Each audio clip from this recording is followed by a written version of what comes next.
for joining me today.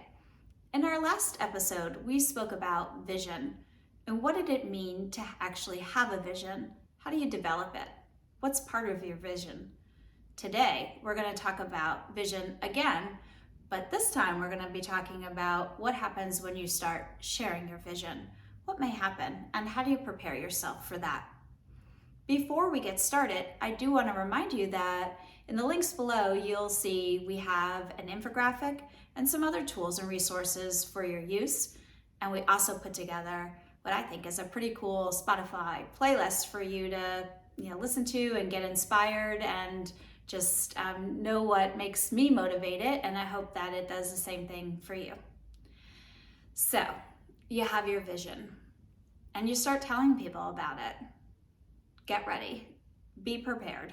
There is what I call the shock value. You may get the blank face, you may get the what, or you may get nothing. You may just get people who you can kind of tell they're not engaging with your idea at all. And that's okay. Just be prepared for a less than enthusiastic response. We're going to talk a little bit more about that in a future episode, which I am super excited to record, called The Doubters and the Haters, and there are plenty of them. So just be prepared for a less than enthusiastic response.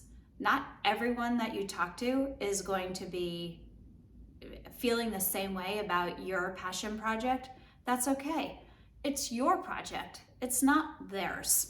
So it's okay if they don't buy in right away. That doesn't mean that you're wrong. It doesn't mean that your idea isn't worthwhile. It just means that they don't share your vision. And I think that's actually kind of a good thing. That means there's room for you to put your project into motion. Your vision belongs to you. Get comfortable with it. Make it a part of your life. You're going to be spending a lot of time with your vision, with your plan, with your idea. If you're really going to move this project along, it's not going to happen in just a few minutes or with just a little bit of effort. So if this is truly your passion project, get comfortable with it. Make it a part of your life. If it isn't that, then this isn't really your passion project. Remember, it only takes one person to share your vision. You don't need 100 people to line up behind you. You just need one. And I promise you, when you have your one, there'll be another one. So just get comfortable with telling your story, get comfortable with sharing your vision, and ultimately get comfortable with someone else's discomfort, because it is going to happen. Set a realistic expectation. Not everyone is a visionary. Not everyone can have a passion project, but you can.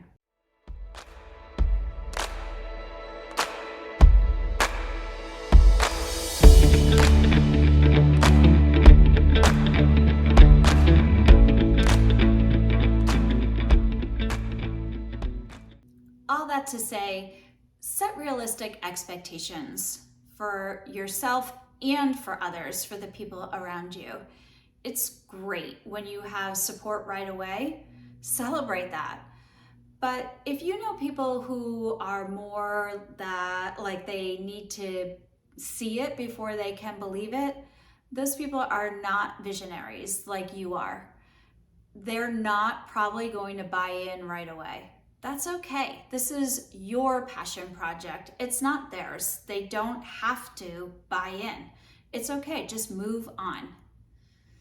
Your vision is going to be your constant companion. So you better really like it. You're going to be spending a lot of time with your vision.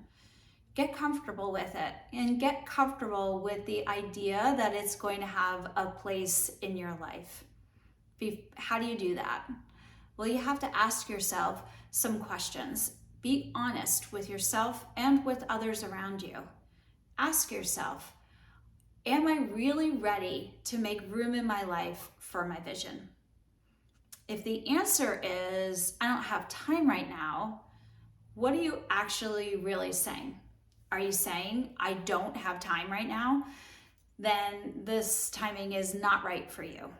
Because as we've said, your vision and moving your project forward is going to take a ton of time. So if the timing is off, don't do it.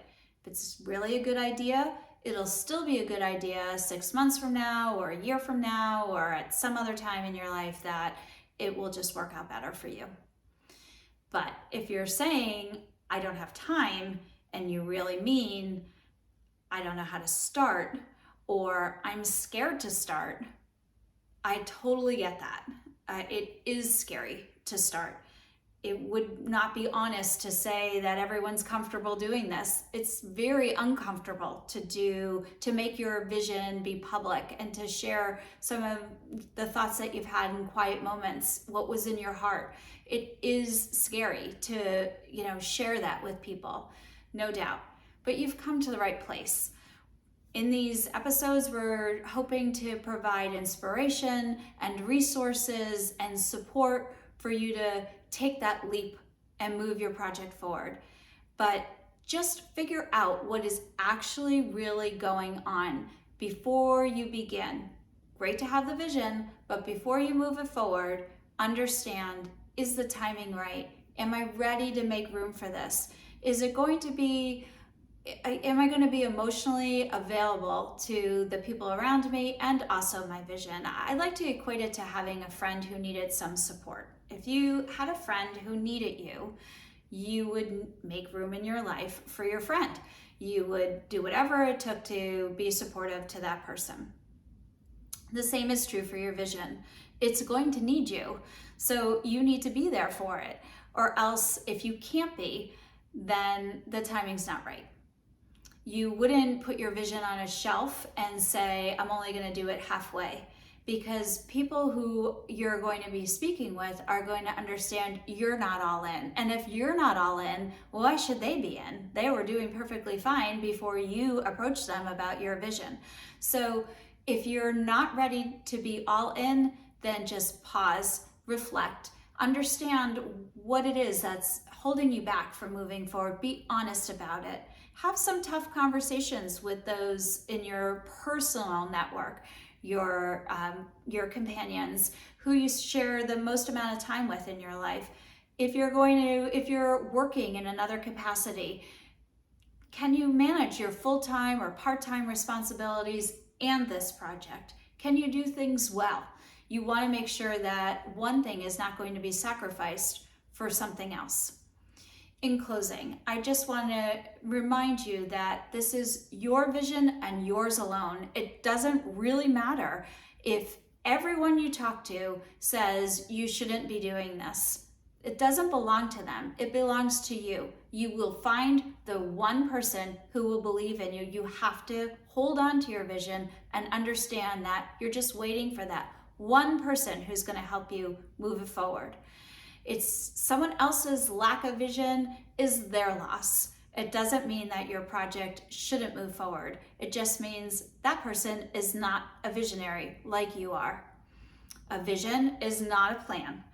In our upcoming episode, we're going to be beginning to understand how to move forward with your plan. What can you take from your vision and move it forward into your plan? We're going to remind people that the vision is what you're going to use to inspire other people to dream with you. It's going to be broad, so spend the next few weeks understanding how to scope your vision, refine it a little bit, figure out what's important to you, figure out what the market needs, and most importantly, figure out how to make that emotional connection with people so that when you're talking to them, they will begin to dream with you. Small steps, big dreams. Thank you so much for joining us, and I can't wait to see you again next week when we talk more about building your plan. Bye for now.